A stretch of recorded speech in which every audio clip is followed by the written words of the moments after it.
दुनिया में अलग अलग समय पर महान पुरुष होते ही रहे हैं, फिर चाहे वो भारत हो या विदेश। मेरा आज इस वीडियो का टॉपिक एक सुप्रसिद्ध महान पुरुष गौतम बुद्ध के बारे में है, जिन्होंने अपने अच्छे विचारों से दुनिया में बहुत अच्छे परिवर्तन लाए। गौतम बुद्ध बहुत ही अच्छे परिवार में पैदा हुए थे। उनके जीवन में किसी भी चीज़ की कमी नहीं थी। वो जो भी चाहते थे उन्हें तुरंत मिल जाता था।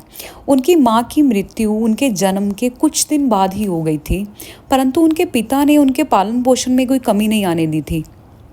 उनके नामकरण के समय कुछ संतों ने भविष्यवाणी की थी कि गौतम बुद्ध, जिनका नाम बचपन में सिद्धार्थ था, बड़े होकर बहुत ही महान राजकुमार बनेंगे या फिर महान साधु बनेंगे। सिद्धार्थ के पिता बिल्कुल नहीं चाहते थे कि वे साधु बने, इसीलिए उन्होंने सिद्धार्थ को धार्मिक ज्ञान से दूर रखने की बहुत कोशिश की। परंतु सिद्धार्थ बचपन से ही बहुत दयालु थे, यहाँ तक कि खेलते वक्त भी वो बच्चों से जानबूझकर हार जाया करते थे। जब उनके चचेरे भाई देवदत्त ने एक हंस को अपने बाण से घायल किया था, तो उसकी रक्षा भी सिद्धार्थ ने ही की थी। ये कहानी तो हम सबने बचपन में सुनी ही है। उनका यही प्यार भरा स्वभाव उन्हें बाकी लोगों से अलग बनाता था।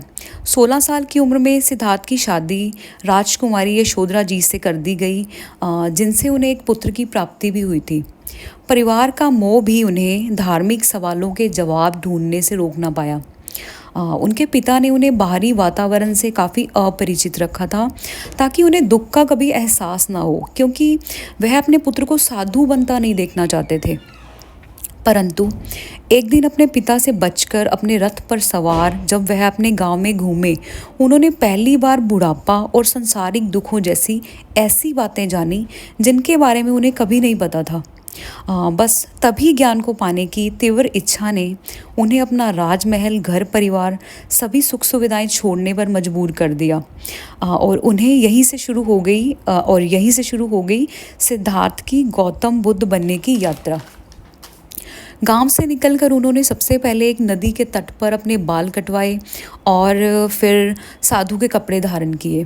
अपने आसपास के गांव में जब वह भिक्षा मांगने के लिए गए, तो वहाँ के राजाओं ने उन्हें पहचान लिया और उन्होंने उनकी सेवा के लिए अनुरोध भी किया। कई राजाओं ने तो उन्हें कई तरह के लालच भी दिए, परंतु गौतम बुद्ध इन संसारिक वस्तुओं के लालच में कहाँ आने वाले थे।